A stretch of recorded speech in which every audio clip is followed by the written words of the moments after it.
Hello vlog! Welcome to my guys! Ayun, samahan niyo naman kami umakyat, paakyat. And welcome to Buhay Forest. Tuloy na natin ang ating paglalakad. I'm Freddy to Parks dahil siya yung bibigyo sa akin habang naglalakad, paakyat sa Buhay Forest. And as you can see, kung makita niyo lang naman sa Buhay Forest is puro puno, halaman, at kung ano-ano pa. And wala pa tayo sa starting point ng hagdan 178 step pataas papunta sa view deck ng buhay.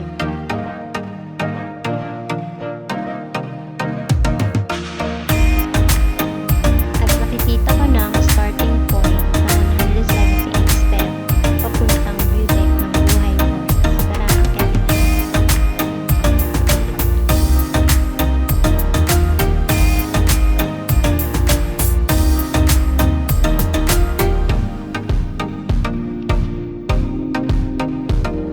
At ayan, medyo nasa kalahati na kami ng hagdan. Medyo nakakahinga at nakakapagod.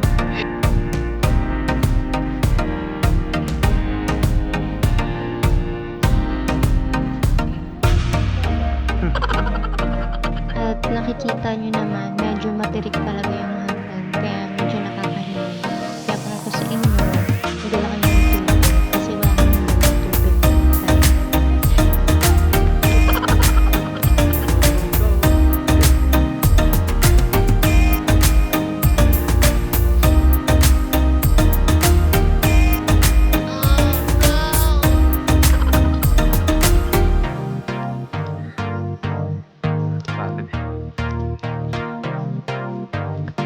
Halika dito.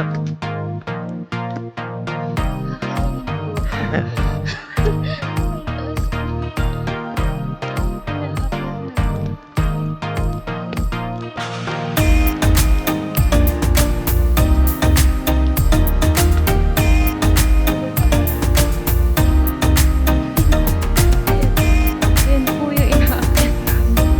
Kitang-kita niyo. Kapagod eh. Ang view dito sa taas. Init. Yay! Malapit na kami! Ayun na siya.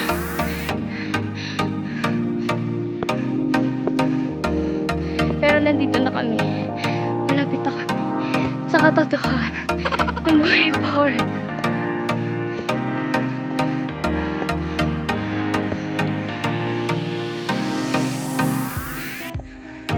Ayun na.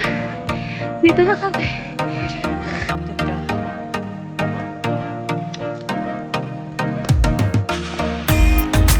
Punta kayo dito ng weekdays.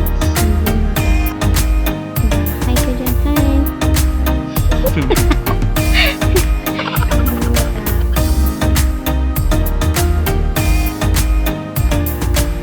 Dating nyo sa taas, may makikita kayong kubo at mga upuan na pwede nyong tambayan. Park. Dalawa tayo. Hi ka dyan. Nakagaway camera. Wait, tandaan ka lang maglakad. Bababa na po kami. At ayun. Ang hirap. Ang init.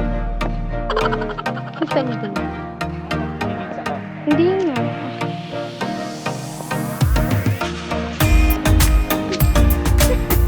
Dandahan ba?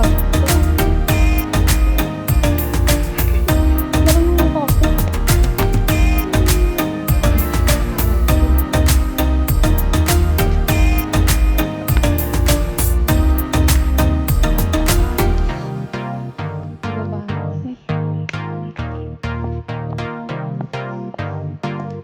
Bye!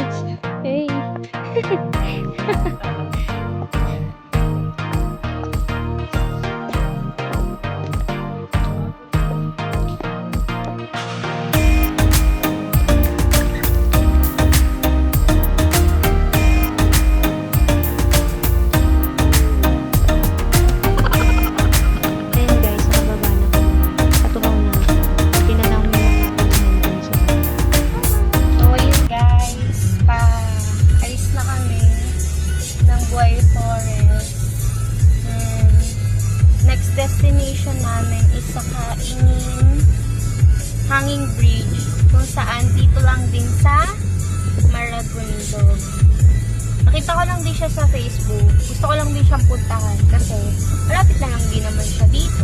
So, sa mga gustong pumunta dito sa Buhay Forest, madali lang siyang puntahan basta meron kang motor or private vehicle. Kasi walang mga public transport dito.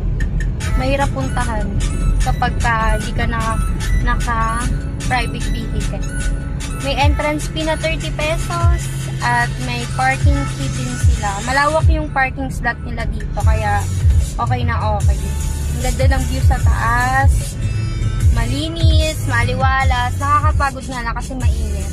Saka mas okay pumunta dito ng weekdays kasi konti lang ang tao. Compare kapag Saturday, Sunday, marami daw tao. And kapag Monday and Tuesday naman, sarado ang Buhay Forest. Sabi ng mga nagbabantay doon, sarado sila. Kaya, kung pupunta kayo dito, agahan nyo na lang para sulit na sulit talaga yung biyahe nyo. At marami pa kayong side trip na mapupuntahan.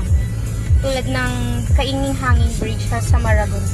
Yan, paluwas na kami. Then, papunta na kami ng Kaingin Hanging Bridge. Bye-bye!